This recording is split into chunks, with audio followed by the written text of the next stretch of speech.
¿Cómo organizamos y nombramos a los átomos?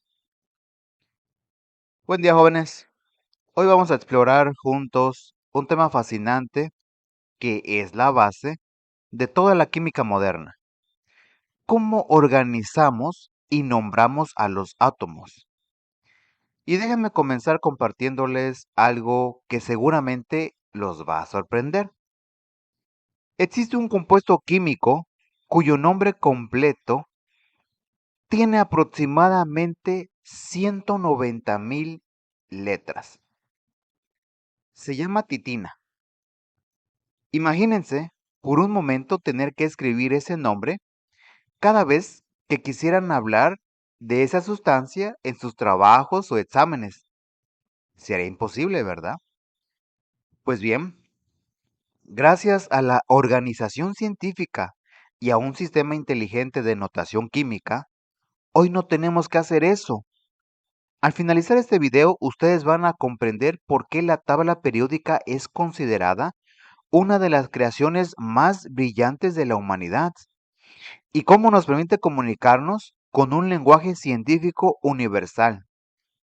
Así que, jóvenes, les pido su atención porque lo que les voy a decir, a explicar hoy, les va a servir no solamente para aprobar la materia, sino para entender el mundo que los rodea. Permítame empezar haciéndoles una pregunta. ¿Algunos de ustedes han intentado buscar algo en su cuarto cuando está completamente desordenado? Es frustrante, ¿no es cierto? Pueden tardar minutos u horas buscando un objeto que si estuviera en su lugar, encontrarían rápidamente. Pues bien, exactamente lo mismo ocurriría en la ciencia si no tuviéramos formas de organizar el conocimiento. Una de las principales características de la ciencia es precisamente la organización, porque esto nos permite tener acceso al conocimiento de manera ordenada y, lo más importante, de manera mundial. Cualquier científico en México, Japón, Alemania o Estados Unidos puede entender la misma información porque todos usamos el mismo sistema. Ahora bien, cuando hablamos de la tabla periódica, fíjense en algo muy interesante. La tabla periódica no es casualidad. Esta palabra nos revela una realidad persistente en la naturaleza, la presencia de patrones. La disposición ordenada de los elementos en la tabla periódica revela tendencias periódicas en sus propiedades, como el tamaño del átomo, la electronegatividad y la reactividad química. Es como si la naturaleza siguiera una melodía, un ritmo que se repite una y otra vez. Estas tendencias son fundamentales para comprender cómo los elementos interactúan entre sí para formar compuestos y sustancias químicas. Como ya les comenté, imaginar escribir siempre el nombre completo de todas las sustancias sería complicadísimo.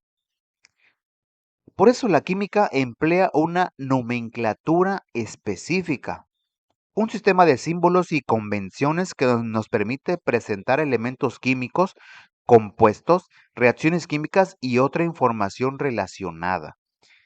Este sistema, que llamamos notación química, incluye varias formas. Permítame explicarle las más importantes. Primero, tenemos los símbolos de los elementos. Cada elemento químico se representa mediante un símbolo único que generalmente consiste en una o dos letras. Y aquí viene algo muy interesante que quiero que ustedes sepan. Estos símbolos no se inventaron al azar. Cada uno tiene una razón de ser. Algunos símbolos se basan en el nombre del elemento en latín.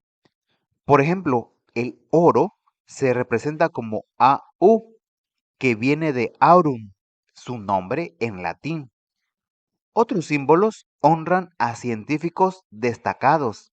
El CN, que es el Copernicio, fue nombrado así en honor a Nicolás Copérnico, ese astrónomo que revolucionó nuestra comprensión del universo. Algunos elementos toman su nombre de la mitología. El Nb, que es niobio, fue inspirado en Niobe, hija de Tántalo, en la mitología griega.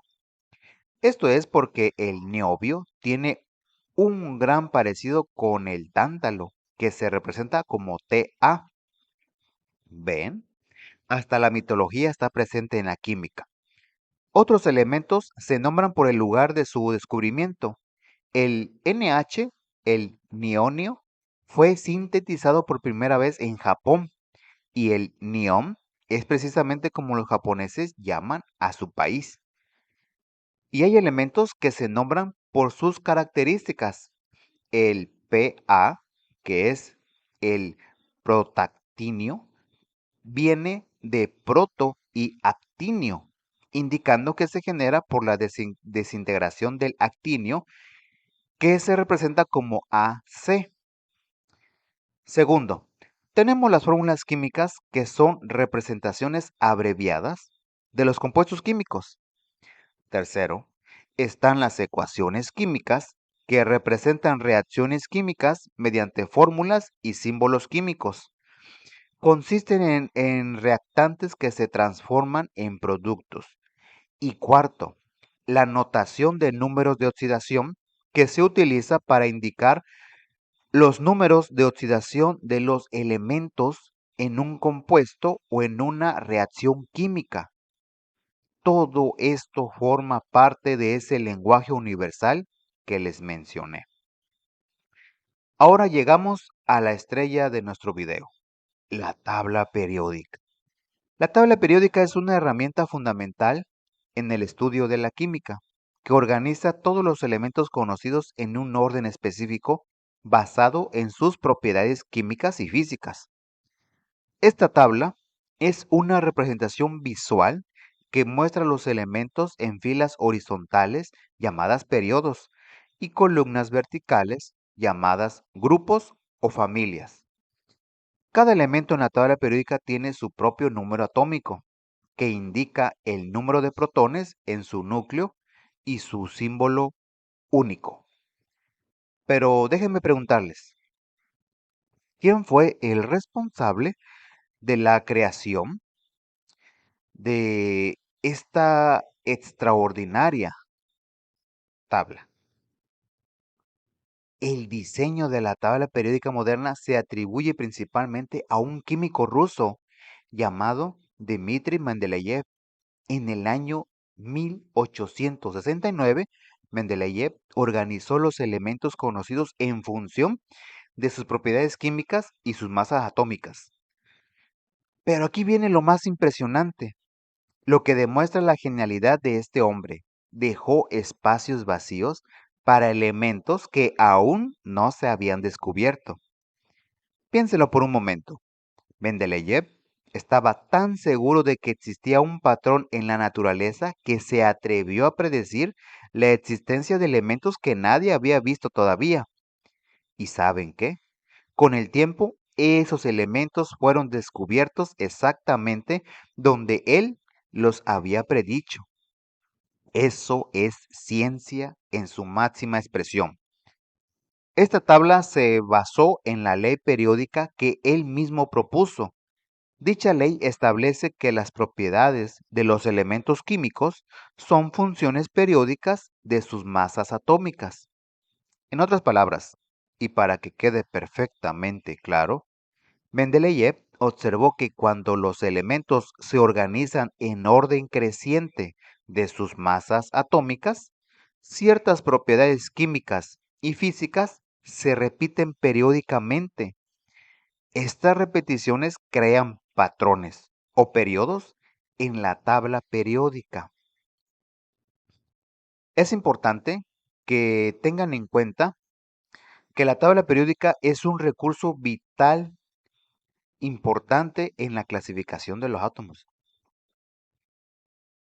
Esto nos indica a qué periodo pertenece un elemento, a qué familia, además de que nos da una gran cantidad de información acerca del elemento y de su estructura. Aunque en cursos posteriores, específicamente en reacciones químicas, conservación de la materia en la formación de nuevas sustancias, van a profundizar mucho más en la tabla periódica. Por ahora, necesito que entiendan dos conceptos fundamentales. Los periodos, que son las líneas horizontales, nos hablan de qué tan grande es la nube electrónica del átomo. Entre más abajo esté un elemento en la tabla, mayor es su nube de electrones, porque tiene más capas o niveles de energía. Las familias, que son las líneas verticales, nos indican el número de electrones que tiene disponible un determinado elemento. Para adquirir 8 electrones de valencia, los electrones de valencia son aquellos que se encuentran en la capa más externa del átomo y son los que participan en los enlaces químicos. Déjenme mostrarles las familias principales con sus características. La familia 1A o 1. Los alcalinos tienen un electrón de valencia. La familia 2A o 2. Los alcalinotérreos tienen 2 electrones de valencia. La familia 3A o 13, los térreos, tienen 3 electrones de valencia. La familia 4A o 14, los carbónidos, tienen 4 electrones de valencia. La familia 5A o 15, los nitrogenados, tienen 5 electrones de valencia. La familia 6A o 16, los anfígenos, tienen 6 electrones de valencia. La familia 7A o 17, los halógenos, tienen 7 electrones de valencia. La familia 8A, 18 o, los gases nobles o inertes, tienen 8 electrones de valencia. Luego tenemos los elementos de transición, que van del grupo 3B al 2B. Estos son un poco más complejos, porque tienen electrones de valencia en más de una capa electrónica, pues se encuentran en los subniveles de energía, además de los subniveles S y P. Y finalmente están los elementos de transición interna, que incluye a los lantánidos o tierras raras y a los actínidos. Ahora vamos a ver algo muy interesante. Podemos identificar 4 secciones en la tabla periódica relacionados a cómo se organizan los electrones en un elemento. Piensen en estos bloques como diferentes barrios donde viven los electrones, cada uno con sus propias características. El bloque S incluye a las familias 1A y 2A, además del helio. Los orbitales S presentan una forma esférica, como pequeñas burbujas, en donde los electrones están distribuidos radialmente alrededor del núcleo del átomo. Este bloque tiene 2 elementos por nivel. El bloque P se encuentra en los grupos 3A al 8A. Los orbitales P tienen forma de dumbbell o de huevo, como si fueran 2 globos unidos por el centro. Estos orbitales están orientados en 3 direcciones perpendiculares entre sí, en los ejes X, Y, Z. Cada orbital P puede contener un máximo de 6 electrones, 2 electrones por cada eje. Este bloque tiene 6 elementos por nivel. El bloque D usualmente está en los grupos de transición, desde el grupo 3B hasta el grupo 2B. Su forma es compleja y variada, incluyendo formas de doble rosquilla y otras más complicadas. Su orientación es variada dentro de los planos XY, XZ e YZ. Cada orbital D puede contener un máximo de 10 electrones. Este bloque tiene 10 elementos por nivel. El bloque F lo tienen los elementos lantánidos y actínidos, que están en los 2 periodos inferiores de la tabla periódica. Los orbitales F tienen forma altamente compleja y variada, tan compleja que es difícil describirla visualmente. Su orientación es múltiple y variada dentro de la esfera que rodea el núcleo. Tienen la capacidad de contener un máximo de 14 electrones. Este bloque tiene 14 elementos por nivel. Ahora vamos a aplicar todo lo que hemos visto con tres ejemplos concretos. Presten mucha atención, porque esto es exactamente lo que van a necesitar para hacer sus ejercicios y sus exámenes. El primer ejemplo, el hidrógeno. Nombre, hidrógeno. Símbolo H. Número atómico 1.